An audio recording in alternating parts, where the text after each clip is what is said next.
गुरु का दर्श है, दुर्लभ गुरु का साथ। दुर्लभ उठना गुरु नजर, दुर्लभ सर पर हाथ। दुर्लभ गुरु संकेत हैं, दुर्लभ तत्पालन। दुर्लभतम गुरु चरण में है समाधि धारण। बोलिए देवाधिदेव 1008 पार्श्वनाथ भगवान की। परम पूज्य आचार्य परमेष्ठी गुरुदेव श्री विद्यासागर जी महामुनि राज की जय। परम पूज्य निर्यापक श्रमण मुनि श्री योग सागर जी महाराज की जय। नगर गौरव निर्यापक श्रमण मुनि श्री वीर सागर जी महाराज की जय। परम पूज्य अतुल सागर जी, निस्सीम सागर जी, शाश्वत सागर जी महाराज की जय। नगर गौरव मुनि श्री निसंग सागर जी महाराज की परम पूजनीय मुनि श्री सोम सागर जी महाराज की जय।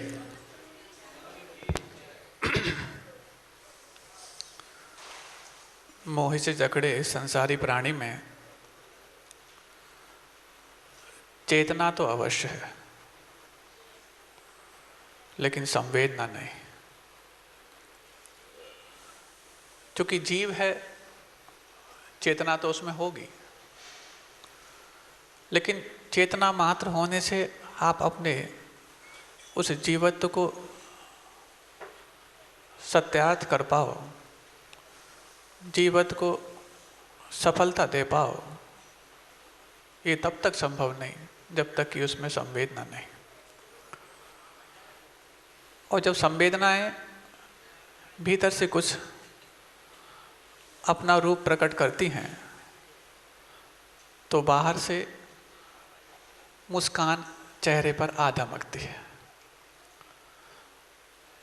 और संवेदनाएं जब गौण हो जाती हैं तो जिनको देखने पर प्रसन्नता अवश्यंभावी हो जाती है, उनको देखने के बाद भी मुस्कान चेहरे पर नहीं आ पाती। वो सब लोग जो संसार की उस कठिनाइयों से जूझ करके दिन भर अपने उस सांसारिक जीवन की आपाधापी में उलझ करके जब इस संसार को छोड़ने के लिए उद्यमशील संतों के चरणों में आते हैं, तो फिर मुस्कान एकमात्र उनके चेहरे पर झलक आती है कि यही मात्र वो मार्ग है जिस मार्ग को पाने की इच्छा मेरे अंदर से बार बार उठती है। लेकिन क्या करूं, मार्ग तो यही सही है, लेकिन जो एक बार दूसरा कट ले लिया था तो वापस उस मार्ग पर लौटने के लिए एक कट लेना और आवश्यक है। ऐसे ही एक बार वज्रदंत चक्रवर्ती, उनको संसार के सारे कर्तव्यों को निर्वाह करते करते और अपने गृहस्थ जीवन और राजपाट का समीचीन रूप से पालन करते करते वैराग्य हो गया। और ऐसा नहीं कि वैराग्य से चक्रवर्ती वज्रदंत के लिए हुआ हो, वैराग्य के निमित्त आप लोगों के जीवन में भी दिन में कई बार मिलते हैं। ये बात अवश्य है कि जब वो वैराग्य के स्पार्क या चिंगारियां उठती हैं, आप उनके लिए योग ईंधन दे पाओ। दिन में कई बार वैराग्य आता है, बल्कि देखा जाए तो हताशा में भी और वैराग्य में भी प्रतिक्रियाएं एक जैसी होती हैं। संसार में सबके लिए सब कुछ अच्छा किया, सबके लिए पूरे अपने कर्तव्य निभाए, दायित्व निभाए, लेकिन बदले में क्या, वही एक मात्र हताशा, निराशा, और बदले में उनके माध्यम से दी हुई ताने टोटके यही सामने आए। एक निराश व्यक्ति भी यही कहता है और एक वैरागी भी ऐसा ही कहता है। दोनों की वाचनिक प्रतिक्रियाएं सेम हैं, लेकिन दोनों की मानसिकता में जमीन आसमान का अंतर है। निराश व्यक्ति यही प्रतिक्रिया देते हुए हताशा, निराशा और संक्लेश में डूबा रहता है, तो वैरागी ये सब प्रतिक्रियाएं देते हुए उत्साह, उमंग और विशुद्धि से भरा हुआ होता है। शुरुआत कई बार हताशा से हो जाया करती है, निराशा से हो जाया करती है, लेकिन यदि उसको किसी वैरागी का सानिध्य मिल जाए तो वो उस निराशा को भी वैराग में तब्दील करके अपने आप को विशुद्धि से भरने लायक बना चुकता होता है। ऐसे ही कुछ प्रसंग पिछले 1 माह से इस नागपुर में देखने को मिल रहे हैं। हताश तो हर व्यक्ति है, संसार में अनंत काल का उसका जो जीवन है वो मात्र इन्हीं सब कर्तव्यों को करते करते वो बदले में मिली असफलता के कारण निराशा के साथ चलता रहा है। जब उसको लगा कि निराशा को भी हम वैराग में तब्दील कर सकते हैं और वो मात्र ऐसे वैरागियों के सन्निधि में आकर के ही कर सकते हैं, तो वो कहीं ना कहीं अपने उस हताशा को, निराशा को वैराग में तब्दील करने का प्रयास शुरू कर चुका होता है। कल ही की बात, हर व्यक्ति को अपने कर्तव्य निर्वाह करने होते हैं, दायित्व निर्वाह करने पड़ते हैं।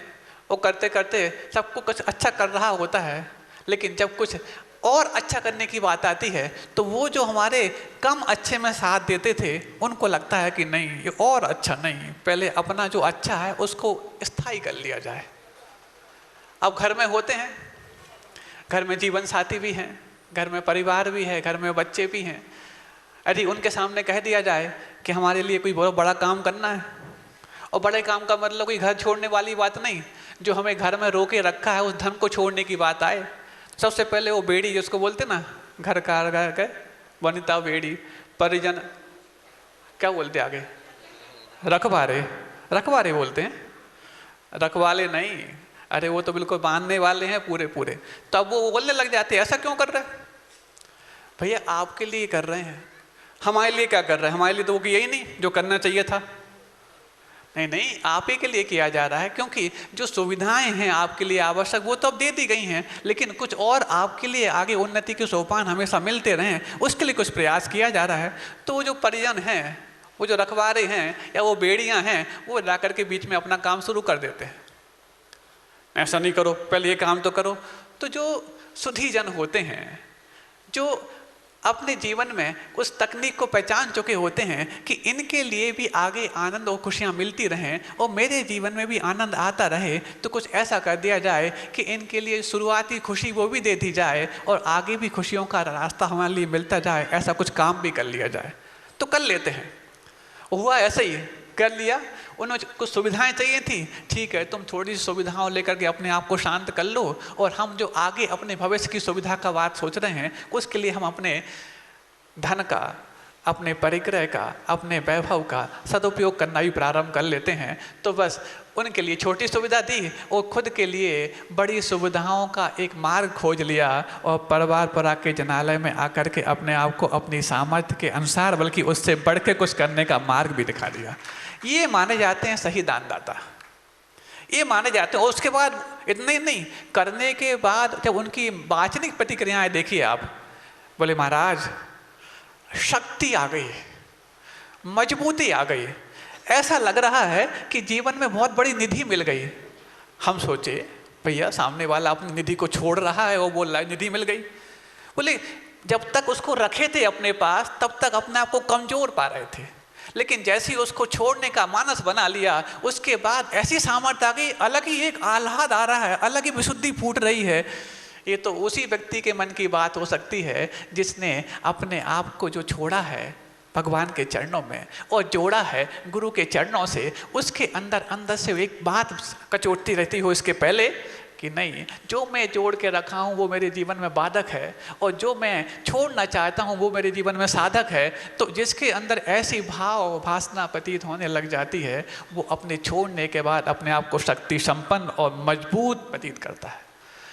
हमें लगता है यहाँ पर जितने लोग भी ऐसे बैठे हैं जिन्होंने पिछले 1 महीने में अपने सामर्थ्य को छुपाए बगैर बल्कि सामर्थ्य से अधिक भी दान किया है, वो आज 1 महीने के भीतर अपने आप को शक्तिशाली महसूस कर रहे होंगे। यदि इस बात सही है तो जिनने अपने आप को शक्तिशाली बनाया अपने अपने मार्ग में अपना अनुमोदना कर लें। और उनका आत्मविश्वास अलग ही है। पहले उसके पहले आते थे दर्शन करने के लिए, कहीं कमेटी वाला देख ना ले, कहीं महाराज के पास ले ना जाए, ऐसे चुप करके आते। तो जब एक बार कर दिया इतने उत्साह उमंग और आत्मविश्वास के साथ आने लग गए कि उससे ज़्यादा उनको जीवन में कभी आत्मविश्वास और मजबूती मिली ही ना हो। क्यों? क्योंकि जो परिग्रह था वो आपका आज तक ग्रहण बन के लगा था, और जैसे उस ग्रहण के काले बादल आपने आपसे छोड़े, ऐसा उत्साह है, अरे वो सूरज में तेज तो उतना ही पहले है जितना ग्रहण के समय था, लेकिन ग्रहण के वो जो राहु है वो यदि अलग कर दिया जाता है तो आपके तेज को कोई स्वीकारने से मना नहीं कर सकता। अब हम ही हैं जो अपने भाव बनते हैं फिर दुबा लेते हैं, फिर बनते हैं फिर दुबा लेते हैं। ऐसे उस चक्रवर्ती वज्रदंत के लिए वैराग हो गया। अब वैराग हुआ, चक्रवर्ती है, ऐसा नहीं है कि आप लोग जैसा है कि हुआ है तो छोड़ के भाग जाओ। आप लोग को भी छोड़ने की इतनी जल्दी सहूलियत नहीं मिलती। पूछना पड़ता है जिनके साथ 7 फेरे लिए थे, पूछना पड़ता है 7 फेरों के बाद जो आगे परिपाटी बढ़ी थी, पूछना पड़ता है उन सब जिम्मेवारियों के हकदारों से जिनके लिए जिम्मेवारी लेने का कर्तव्य और संकल्प मैंने लिया था, फिर जाके मुक्त हो पाते हैं। तो अब उन चक्रवर्ती को भी लगा कि क्यों ना सबसे बड़ा पुत्र जो है उसको राजतिलक कर दिया जाए। तो बुलाया, और जैसे ही उस बड़े पुत्र को बुलाया, हाँ आज मैं अपना राज्य का जो भार है तुम्हारे कंधों पे डालना चाहता हूँ। तो बोले क्यों, ऐसा क्यों, ऐसा क्या हो गया? बोले नहीं नहीं, मुझे अपना आत्म कल्याण करना है। तो आत्म कल्याण तो आप यहाँ भी कर सकते हैं।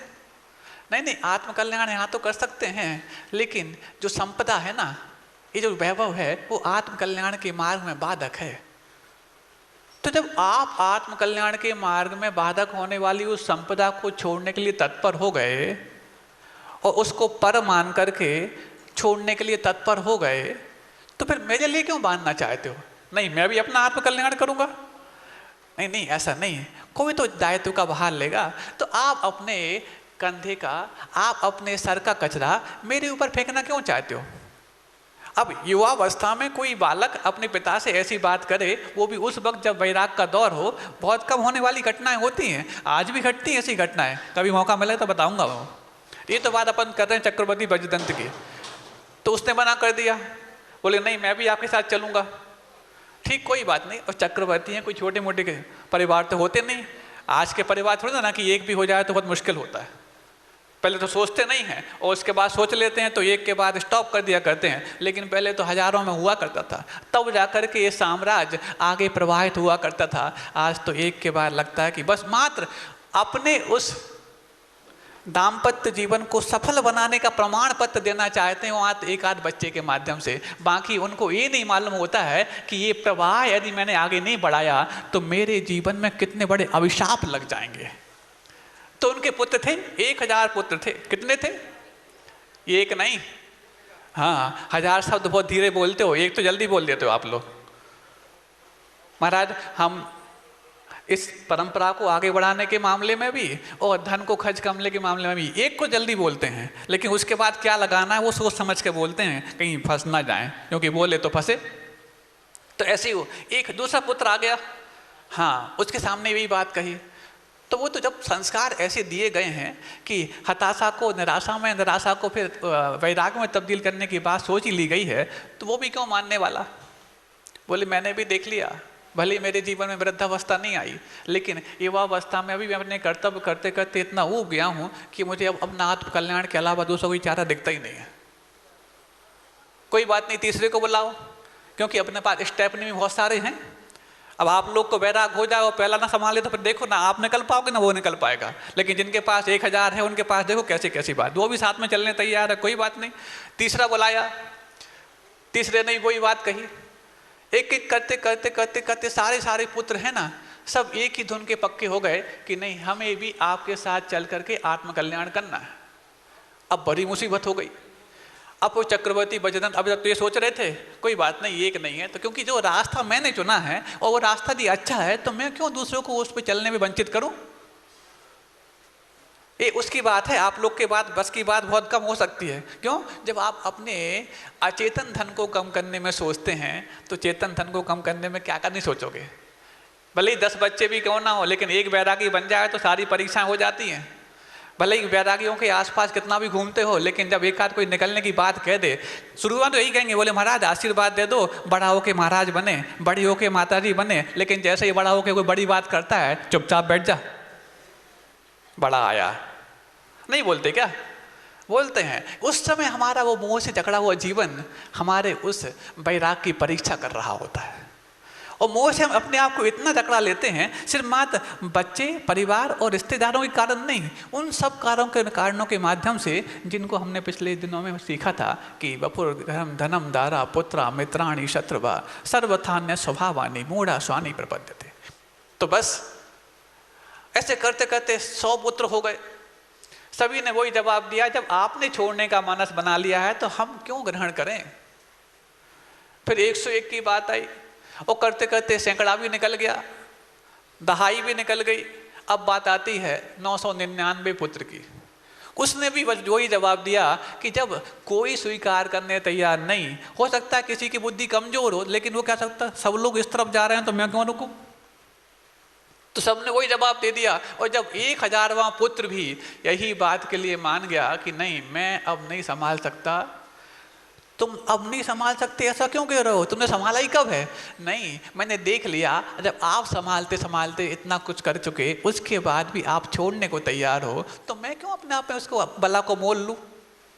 लेकिन आप क्या समझते हैं, अपनी बला दूसरों पर डाल दी जाए, इस कला में यदि हम निष्णात हो गए तब तो माने जाएंगे अच्छे दादाजी और अच्छे पापा जी। ये नहीं सोचते कि वो बला आप उस पर डाल रहे हो तो उसको भी एक कला सिखा जाए कि धीरे धीरे तुम्हारे लिए भी इसी मार्ग पे चलना है, तुम्हारे लिए भी यही मार्ग स्वीकार करना है। क्योंकि हमने अपने जीवन में तो देख लिया कि जो कुछ करना था कर दिया, उसके बाद संतुष्टि नहीं मिली, लेकिन अब तुम्हारे लिए भी संतुष्टि ना मिले तो तुम भटक ना जाओ, तुम्हारे लिए ये मार्ग मिल जाए, इस मार्ग पे चल के हम दिखा दें। आदर्श बन के दिखा पाना बहुत कठिन बात होती है, रोल मॉडल बन पाना बहुत कठिन बात हुआ करती है। मॉडलिंग तो हर व्यक्ति कर लेता है, लेकिन मॉडलिंग में और रोल मॉडलिंग में बहुत फर्क हुआ करता है। मॉडलिंग को देख करके लोग तालियां बजाते हैं और रोल मॉडल को देख करके लोग तालमेल बैठा लेते हैं और उसके पीछे चढ़ने के लिए अपने आप को बहुत सौभाग्यशाली मानते हैं। तो बस जब 1000वें पुत्र ने भी मना कर दिया और मना करने के पश्चात जब लगा कि अब इनके बस की बात नहीं है, तो कुछ उनने अपना ब्रह्मास्त्र फेंका। देखो, मतलब जब मोह अंतिम दौर में भी होता है तो भी अपना वो असर दिखाने से चूकता नहीं। स्वयं को वैराग हो गया, स्वयं मोह को छोड़ने के लिए तैयार हो गए, लेकिन एकाध कोई पुत्र उस राजपाट को संभालने के लिए तैयार नहीं हो रहा है, तो उस मोह का अंतिम अस्त्र भी क्या दिखाता है। देखो, बोले सुनो, अब मेरा तो बुढ़ापा आ चला है, इसलिए तपस्या का मार्ग और आत्मकल्याण का मार्ग अपनाया है। तुम लोग अभी नए हो, युवा हो, और छोटी सी उम्र में कठिन तपस्या संभव नहीं है। अब देखो, ये क्या है का सेंटेंस है, ये मोह का सेंटेंस है। इस जो वाक्य को वज्रधन चक्रवर्ती ने वैरागी होने के बाद भी कहा तो मोह के आवेश में आकर के ही कहा, क्योंकि जब खुद को वैराग हो रहा है तो दूसरा यदि वैरागी बने तो अप्रिशिएट करना चाहिए, लेकिन नहीं, खुद को वैराग हो रहा है तो ये राजभार संभाल पाए, वो एक आध मिल जाए। नहीं मिला तो उन्होंने अपना ब्रह्मास्त्र फेंक दिया। ये सबके बस की बात नहीं है, तुमसे नहीं हो पाएगा ये। अब जो चक्रवर्ती हैं, सारे बच्चे ऐसे मुंह फट तो होते नहीं, बेलगाम तो होते नहीं कि उनकी बात को किसी प्रकार से प्रतिक्रिया के रूप में कुछ भी कह दें। ये बहुत कम लोगों में पाया जाता है कि कोई अच्छी बात सामने आए और अपने तर्क को कुतर्क में बदल करके वो प्रतिक्रिया ना दें। बहुत कम लोगों में होता है। इतना पेशेंस रख पाना बहुत बड़ी अंदर से हौसले की बात होती है। तो वो हौसले वाले थे, उन्होंने जवाब तो दे दिया, लेकिन मन ही मन सोच रहे हैं ये तो ऐसे बोल रहे हैं जैसे 10-20 बार पहले वैराग ले लिया हो, और उस अनुभव के आधार पर बोलना है, सबके बस की बात नहीं। खुद तो पहली बार वैरागी बन रहे हैं, सोचा कहा नहीं उनने, खुद तो पहली बार वैरागी बन रहे और हमसे बोल रहे सबके बस की बात नहीं। सबके बस की बात नहीं, ये वही बोलता है जिसको खुद के बस की बात नहीं, इस पर भी संदेह होता है। बात समझ में आ रही है? चाहे वो वैराग की हो चाहे दान की हो, दोनों में समझ सकते हो इस चीज़ को। वो जो दान दाता जो खुद दे देते हैं वो तो दूसरों को उत्साहित करते हैं, प्रोत्साहित करते हैं और दूसरों के लिए आगे बढ़ाने के लिए काम करते हैं, लेकिन जो खुद देने में अभी डामाडोल हो रहे हैं, अस्थिर हो रहे हैं, वो दूसरों को रोकने का प्रयास भी करते हैं। सबके बस की बात नहीं। क्यों, होता कि नहीं होता? अब जिनने कर दिया है वो तो उबर गए होंगे, लेकिन जो नहीं कर पा रहे हैं वो अभी डामाडोल हो रहे हैं, उनके मन में यही मतलब चल रही है, ये सबके बस की बात नहीं। सारी दुनिया की बड़ी बड़ी चीज़ें और खूबियाँ अपने बस में करने की जिद है, लेकिन एक खूबी को अपने बस की बात नहीं है, कैसा कहने की भी जिद है कि ये सबके बस की बात नहीं। जैसे उन्होंने कह दिया सबके बस की बात नहीं, तो बच्चे भी बच्चे थे तो उन्हीं के तो बोले सारे मिलकर के एक सुर में बोलते हैं, बोले आप जो कह रहे हो ना कि वैराग्य प्राप्त करना सबके बस की बात नहीं, बोले आप इसलिए कह रहे हो क्योंकि आपके जीवन में वो घटना घटी नहीं। अरे ऐसा क्या मतलब, क्या कहना चाह रहे हो तुम? बोले आप हो गए एक सामान्य राजा के पुत्र, इसलिए तुम्हें वैराग आने में बुढ़ापा आ गया। हम तो चक्रवर्ती के पुत्र हैं, आपसे भी ज़्यादा साहसी हैं, तुम्हारे साथ निकल के वो तुम्हारे आगे निकल के बताएंगे। ऐसे यदि चक्रवर्ती के पुत्र यहाँ बैठे हों तो उनको वैराग भले ही थोड़ी देर बाद आए, लेकिन धन से वैराग तो तुरंत आ जाएगा। वो कहते हैं तुम भले ही अभी गरीबी में पैदा हुए होगे, तुमने भले ही अपने आप को कंकर कंकर जोड़ करके अपने आप को साम्राज्यशाली बनाया होगा, लेकिन हम तो धनवान के घर में पैदा हुए हैं, हम छोड़ने में चुटकियाँ क्यों लगाएं? जब हम उन बातों में उनसे डिबेट कर लेते हैं, जब धर्म की बात आती है और बच्चों से कहो बेटा थोड़ा धर्म ध्यान कर लो, वो ही काम आएगा, हमने तो एक एक ईंट जोड़ करके पूरा मकान बनाया है। तो वो बच्चे क्या बोलते हैं, तुम होगे बदनसीब जो तुमने इतनी मेहनत की हो तब जाके ऐसा हुआ, हम तो कुछ नसीब थे, हम तो नसीबदार थे जो धनवान घर में पैदा हुए। तो उस वक्त हम ये वाली बात बोल देते हैं, लेकिन उस समय वो बच्चे भी भूल जाया करते हैं कि वो नसीबदार थे, ये वो हम नसीबदार थे जो हम धनवान के घर में पैदा हो गए, लेकिन वो समझदार थे, धनहीन होकर के भी धनवान बन गए। अब नसीबदार और समझदार इन दोनों के बीच में यदि साझेदारी हो जाए तो फिर तो काम बहुत जल्दी बन जाए। अब जब बच्चों ने ऐसा कह दिया कि तुम तो हो गए सामान्य राजा के पुत्र जो वैराग लाने में बुढ़ापा ला लिया, हम तो चक्रवर्ती के पुत्र हैं और साहसी राजा के पुत्र हैं, हम इस साहस को बहुत देर तक इंतजार रोक नहीं सकते।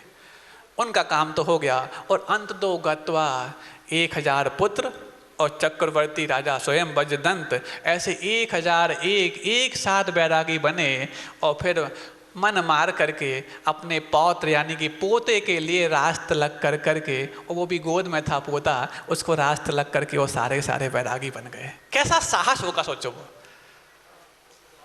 कहाँ हम एक छोटी सी चीज को, मोबाइल की एक सिम गुर जाए, एक छोटी सी सुई गुम जाए तो उथल पुथल होने लग जाते हैं, ऊहा पोई करने लग जाते हैं, और वो सारे के सारे एक छोटे से गोद के बच्चे के माथे पर तिलक करके वो सारे बैराग की ओर निकल गए। ये भी इसी भरत क्षेत्र की बात है बंधुओं, जिस भरत क्षेत्र में आप लोग रह रहे हो। ये भी इसी आर्यखंड की बात है बंधुओं, जिस आर्यखंड में आप रह रहे हो। सुबह से बोलते तो हो जम्बू द्वीपे भरत क्षेत्र आर्यखंडे यो वो नागपुर नगरे परिवार पूरा, और सबके नाम ले लेते हो, अपने परिवार का नाम एक आध छूट जाए तो शांति धारा में शांति हो जाती है। उस समय नहीं सोचते कि हम किस परिपाटी के शिष्य हैं, हम किस परिपाटी के अंश हैं, और हम किस वंश में पलने वाले वो अंश हैं जो हम ऐसे बड़े बड़े कारनामे जो राजाओं ने कर दिए उसी क्षेत्र में तो हम रह रहे हैं। तो फिर हमारे लिए छोटी सी उस संपदा का सदुपयोग करने की बात जब आती है तो हम बार बार ऊपर नीचे क्यों हो जाते हैं? ये सब मात्र मोह की जकड़न का परिणाम है। और मोह की जकड़न का परिणाम जब होता है तो हमारे पास जो कुछ होता है उसी में हमारे लिए आत्मीयता हो जाया करती है। इस आत्मीयता की बात से एक बात और दिमाग में आ गई, सुना दें। अब ये मोह से जकड़े हुए व्यक्तियों का परिणाम है कि जब तक अंत होता है तब तक वो आना शुरू करते हैं। अब इसके पहले कि इतनी बातें निकल गई भगवान जाने, लेकिन वो अब जब मोह छूटे घर से तब तो जाकर के वो कपड़े बदले जाएं, और कपड़े बदले जाएं तब तो भगवान के पास आने का मानस बना पाएं, और बनते बनते 9 साढ़े 9 बज जाते हैं और तब तक वो हाँ अब हम करके आ गए। क्या कराए? एक साथ 3 काम करना चाहते हैं। एक आध अंतिम लाइन सुन ली प्रवचन की तो प्रवचन सुन लिया उनने, उसके बाद पुण्यानुभूति देख ली, वो भी काम देख लिया उनने, उसके बाद यदि यहाँ 9 साढ़े 9 पे यदि अभिषेक हो रहा हो तो वो भी देख लिया उनने, उसके बाद आचर्या देखना, तो वो 10 मिनट में 4 काम करने की जो बुद्धि होती है ना, मोह से झगड़े हुए प्राणियों के अंदर ही हुआ करती है।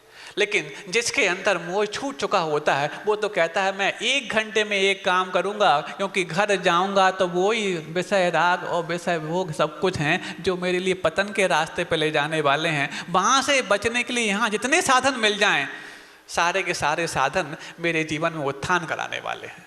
तो बस एक माँ थी, माँ क्या थी, सेठानी थी, क्योंकि यहाँ पर सामान्य लोग तो बहुत कम हैं, परिवार पूरा है, सारे सारे वहाँ से छोड़ करके आए हैं। कहाँ से छोड़ करके? बुंदेलखंड से महाराज।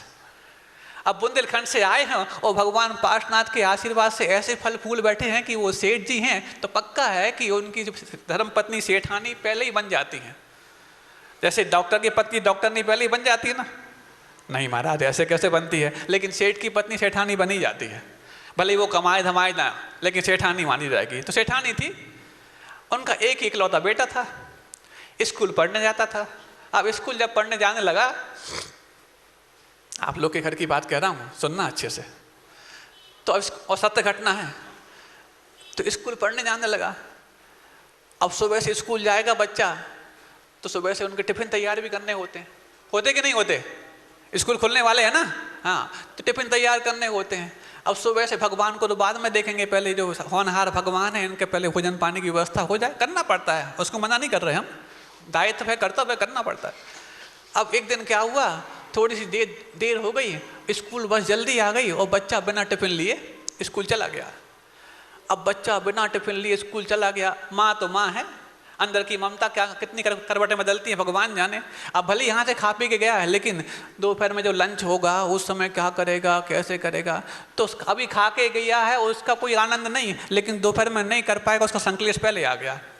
बड़ी समस्या हो गई, कैसे करें कैसे करें। तो अब टिफिन कौन देने जाए, इतनी दूर घर छोड़ के कैसे जाएं? तो घर की जो नौकरानी थी ना, उस नौकरानी से कह दिया कि जाओ, आज जो अपने नवाबजादे हैं ना, मतलब लाला जी, मतलब अपने बेटे वो जो है ना, स्कूल में टिफिन लेके नहीं गए। अब टिफिन लेके नहीं गए तो क्या करना, टिफिन दे आओ। अब वो नौकरानी को ना कभी घर में उनको बच्चे को देखा था, बस अपने काम से काम रखती थी, जो कि कई जगह काम करती थी वो। अब वो बोली ठीक है, मैं टिफिन तो दे आऊँगी, लेकिन वो लगते कैसे हैं, किसको देना है? अब देखो, जब ये प्रश्न उस नौकरानी ने सेठानी से किया कि वो अपना बच्चा जो है ना, जिसको टिफिन दे के आना है, वो लगता कैसा है। अब देखो, ये मोह की बात आ गई यहाँ पर। तो वो सेठानी अपने बच्चे का परिचय कैसे देती है? वो कहती, जो उस स्कूल में सबसे सुंदर बच्चा हो उसको तुम टिफिन दे आना, वही अपना बच्चा होगा। होता कि नहीं होता? आप लोगों को अपना बच्चा सबसे सुंदर लगता नहीं लगता? महाराज, अब अंदर की बात काहे खुलवा रहे हो? अपना बच्चा सुंदर नहीं लगता होता तो इतना सब उसके लिए जोड़ के रखते क्या? सब पूरा का पूरा लगा देते बार के जनाले में। लेकिन अपना बच्चा सबसे सुंदर, अपना बच्चा सबसे हीरो, अपना बच्चा सबसे एक्टर, भले ही खलनायक हो, बात अलग है, लेकिन वो तो है। अब उसके लिए जोड़ के रखना है, तो ऐसे उन्होंने जोड़ के रखा था। अब बात समझ में आ गई, परिचय प्राप्त कर लिया कि जो उस पूरे स्कूल में सबसे सुंदर बच्चा होगा उसको टिफिन दे के आना है। गई, लंच होने के पहले पहुंच जाए, भागती भागती पहुंची। अब देख रही है, ये सुंदर है कि ये सुंदर है, ये सुंदर है कि ये सुंदर है, ये सुंदर है कि ये सुंदर है। और देखा कि सारे स्कूली बच्चों में सिर्फ एक ही बच्चा सुंदर लगा उसको टिफिन दे के आ गई। अब टिफिन दे से आ गई, आके पूछती है, घर को बता दिया, टिफिन दे आई? हाँ दे आई। ठीक है, कम से कम चलो, कम से कम मेरा सही समय पे सही दिमाग चल गया, बच्चा कम से कम भूखा आता। अब शाम को बच्चा आया, भूख तो लगी थी और टिफिन नहीं पहुंचा था। उसमें गलती खुद की भी थी, लेकिन खुद की गलती स्वीकार करना संसारी प्राणी को इतनी जल्दी नहीं आता। बजाय कि कोई यदि दूसरा चूक कर दे, वो फिर उस पर इतनी जोर से अपन धमकते हैं कि उसको खुद की गलती का एहसास होने नहीं देते। होता कि नहीं होता? महाराज, बात तो हमारी ही कह रहे हो, तो सारी बात आप ही की तो कह रहे हैं, कोई अपनी कह रहे हैं कुछ। हाँ सुनो, आया चिल्लाते चिल्लाते, क्या है माँ, टिफिन तक नहीं भेजा और पहले बनाने में इतनी देर कर दी थी, मैं दिन भर से भूखा हूँ। ऐसे बोले, बेटा भेजा था, घर की वो काम वाली बाई है ना, वो देख गई थी। नहीं नहीं, किसको दे आई नहीं, वो तो मेरे पास। तो वो बुलाती है, क्यों बाई कहाँ है? हाँ आ गई। वो टिफिन किसको देकर आई थी? बोले, जो आपने कहा था उसी को देकर आई थी। अरे नहीं नहीं, मैंने क्या कहा था? बोले, आपने यही कहा था जो स्कूल में सारे बच्चों में सबसे सुंदर बच्चा हो उसको देकर आना। तो मैंने सारे स्कूली बच्चों में देखा, सबसे सुंदर मुझे अपना बच्चा लगा, उसको देकर मैं आ गई। होता कि नहीं होता ऐसे?